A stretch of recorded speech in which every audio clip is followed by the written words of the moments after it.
کوئی پیرزادے کے ہاتھوں کو چومتے ہیں، اسی انداز سے ہم نے اپنے ماں باپ کے ہاتھوں کو چوما ہے؟ نہیں چوما ہے۔ اسی انداز سے ہم نے اپنے ماں باپ کے ہاتھوں کو چوما ہوتا، قسم وحدہ لا شریک کی دنیا میں انقلاب برپا ہو جاتا۔ اور پیارے دوستوں میں بتانا چاہتا ہوں، مجھ سے علامہ اقبال نے کیا خوب فرمایا ہے، مجھ سے اپنے بھی خفا، مجھ سے بیگانے بھی ناخوش، میں زہر حلائل کو کبھی کہہ نہ سکا قند، کیونکہ علامہ اقبال کی زبانی میں بیان کر رہا ہوں۔ پیارے دوستو، آج جس ہجوم کے ساتھ، جس ادب و احترام کے ساتھ ہم سادات ایک آل نبی پیغمبر خدا صلی اللہ علیہ وسلم کی آل کے ہاتھوں کو بوسہ دیتے ہیں، اسی طریقے سے ہم مسجد میں داخل ہوتے ہیں؟ نہیں، اسی طریقے سے ہم مسجد میں، جیسے آج یہ مسجد آپ اور سب لوگوں سے کھچاکھچ بھری ہوئی ہے، اسی انداز سے کیا آپ نماز کے درمیان تشریف فرما ہوتے ہیں؟ کبھی مغرب کی اذان ہو رہی ہے تو ہم گانے دیکھ رہے ہیں، ہمارا نوجوان طبقہ کبھی فلموں، گانوں، طرح طرح کی خرافاتوں میں ملوث ہے، اور جب آ جاتے ہیں حضرت میرے لیے دعا فرما دیں، میرے اوپر دست شفقت رکھ دیں، ہم کامیاب ہو جائیں۔ ارے کامیاب تو کیسے ہو سکتا ہے؟ تیرے ساتھ تو نحوست چل رہی ہے، تو اللہ اس کے رسول کو رضا کے خاطر نہیں، تو دنیا کے کتوں کو راضی کر رہا ہے، یہود و نصارہ کو راضی کر رہا ہے۔ تو نے پیغمبر خدا صلی اللہ تعالی علیہ وسلم کی آل کو راضی کیا ہوتا تو پیارے دوستو، تجھے کامیابی کبھی شکست نہیں دکھاتی، تو اوج ثریا سے بھی بلند و بالا ہو جاتا، اوج ثریا سے بھی بلند و بالا ہو جاتا۔ مگر کسی نوجوان سے آج نماز کے تعلق سے کہہ دو، یہ مولانا لوگوں کا کام ہے، نماز پڑھنا تو مولانا لوگوں کا کام ہے، پیر لوگوں کا کام ہے۔ ارے پیارے دوستو، مؤذن جب فجر کی نماز میں الصلاۃ خیر من النوم کی صدا دیتا ہے تو کیا دیتا ہے؟ آج ہماری مغرب، ظہر، عصر گانوں میں ہیڈ فون ہمارے نوجوان طبقے کے درمیان لگا ہوا ہے، اور رات کی تنہائیاں، ہماری تنہائیاں کیسی گزر رہی ہیں؟ ہماری تنہائیاں خرافاتوں میں گزر رہی ہیں۔ کوئی تو گندی فلموں کو دیکھ رہا ہے، کوئی غزل کو سن رہا ہے، کوئی فلم دیکھ رہا ہے، کوئی گانے سن رہا ہے۔ یہ نہیں سوچتے ہیں کہ ہم تقریریں سنیں، مصطفیٰ جان رحمت صلی اللہ تعالی علیہ وسلم کے فرامین کو سنیں، اور ہم شاعر اسلام کی نعت و منقبت کو سنیں، تو اللہ رب العزت ان تقریر اور نعت و منقبت کے صدقے سے اللہ رب العزت ہماری دنیا و آخرت میں بخشش فرما دے گا۔ مگر ہمیں بخشش کی ضرورت کب ہے؟ ہم یہ سوچتے ہیں کہ ہمارے پاس دولت ہے، سرمایہ ہے، ہمارے اتنے بھائی ہیں، اتنی دولت ہے، اتنی گاڑیاں ہیں، ہم اس پر پھولے نہیں سما رہے ہیں، اس کی تاب ہمارے اندر سمائے نہیں جا رہی ہے، ہم اکڑ کر چل رہے ہیں۔ اکڑ کے چلنے والے نادان، چار لوگ جب تجھے چار پائی پر لے جا کر قبرستان میں دفن کر دیں گے، تب تیری اکڑن پتہ چلے گی۔ تیرے ساتھ تیرے ماں باپ نہیں جائیں گے، تیرے عز و اقارب نہیں جائیں گے، جو تو نے اپنا نظریہ بنا لیا ہے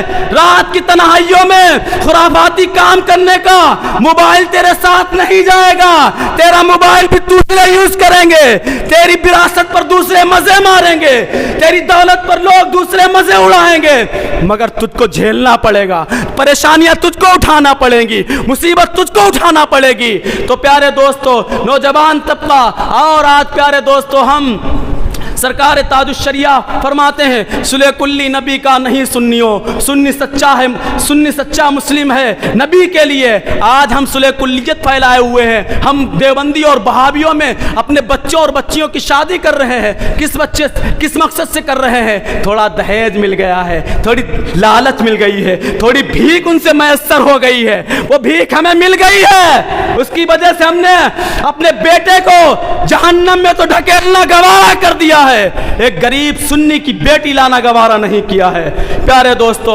اور ہم سوچتے ہیں کہ بڑا اچھا داماد ملے گا، بنگلے والا، سروس مین ملے گا، یہاں تک کہ سروس مین ملے گا تو وہ جہنم تک ضرور تمہیں لے جائے گا۔ اگر تم سنی صحیح العقیدہ اگر داماد ڈھونڈو، کیونکہ وہ صحیح سلامت سنتوں پر عمل پیرا ہو، قسم وحدہ لا شریک کی تمہاری بیٹی کی دنیا میں بھی زندگی صحیح رہے گی، آخرت میں بھی صحیح رہے گی۔ مگر پیارے دوستو ہمیں کیا چاہیے؟ ہمیں تو عالیشان بنگلہ چاہیے، گاڑیاں چاہیے، دولت چاہیے، دکھاوا چاہیے۔ یہ دکھاوا سب یہیں رہ جائے گا، سارے دکھاوے تم کر رہے ہو یہ سب کچھ یہیں رکھا رہ جائے گا۔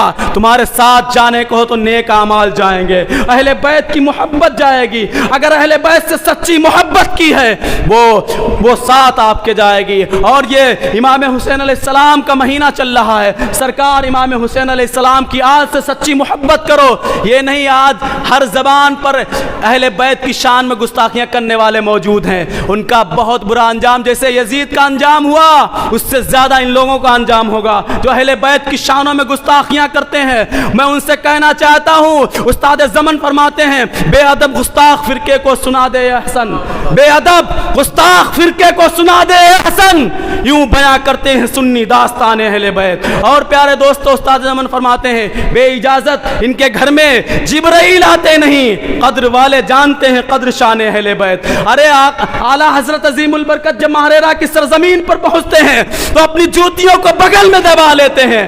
ہم ان سے بڑے تقویٰ و طہارت والے ہو گئے ہیں، ہم ان سے بڑے مجدد ہو گئے ہیں، ہم ان سے زیادہ تقویٰ و طہارت رکھتے ہیں، ہمارے اندر تو 5 وقت کی نمازیں موجود نہیں ہیں، اس کے بعد بھی ہم کہتے ہیں ہم تو بہت بڑے خان صاحب ہیں، ہم بہت بڑے پیر ہیں۔ ارے تمہارا پیر ہونا سب یہیں رکھا رہ جائے گا، مگر اہل بیت کی محبت سچی محبت تم کرو گے، قسم وعدہ لا شریک کی، قبر میں بھی کام آئے گی، حشر میں بھی کام آئے گی۔ اور ان کے نانا جان جناب محمد رسول اللہ صلی اللہ تعالی علیہ وسلم بروز محشر ہم کو انہی کے صدقے سے حضور ہم کو جام کوثر پلائیں گے۔ اللہ رب العزت کی بارگاہ میں دعا ہے مولا تبارک و تعالی ان باتوں پر ہم سب کو مضبوطی کے ساتھ عمل کرنے کی توفیق عطا فرمائے اور مسلک اعلیٰ حضرت پر سخت سے سخت قائم و دائم رہنے کی توفیق عطا فرمائے۔